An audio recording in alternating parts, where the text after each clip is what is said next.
In today's video, I'm going to teach you how to remove the Lovable badge from your display, a handy tip for those keen on cleaning up their workspace visuals. This process is straightforward, so let's dive right in. First, start by directing your attention to the upper left corner of your screen, right beside the logo. You'll notice a name displayed there. What you need to do is click on this name. Doing so will bring up a menu that provides various options related to your account or display preferences. Once you're in the menu, look for the settings option. It's usually listed clearly, so you shouldn't have any trouble finding it. Go ahead and click on settings to access the tools you need to make changes. Bear in mind, once you click, there might be a little pause as it loads. Don't worry, this is perfectly normal, and the settings panel will soon appear on your screen. With the settings menu now open, you will notice an option regarding the Lovable badge. It might display as a toggle switch or a checkbox. This is where you can visually disable the badge, essentially hiding it from view.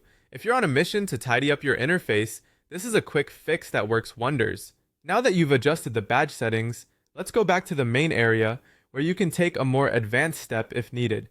In the event that the badge is still visible, or you want to ensure it's gone from a technical standpoint, there's something more you can do.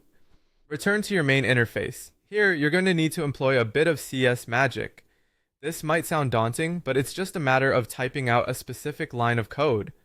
So start by opening the text box where you can input CSS, typically in the design or advanced settings area. What you'll want to type in is, add to the CSS to remove anything with the ID Lovable badge, please.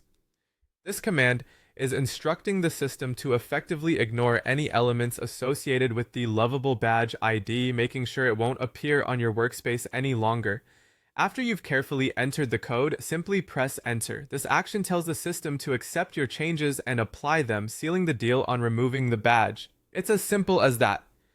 You should now notice that your interface looks cleaner and is free from the Lovable badge clutter. That's all it takes. With these steps, you've successfully removed the Lovable badge, allowing for a more streamlined and distraction-free workspace. Thanks for following along, and remember, with the right know-how, customizing your digital environment can be both simple and satisfying. Stay tuned for more tips and tricks to enhance your tech experience.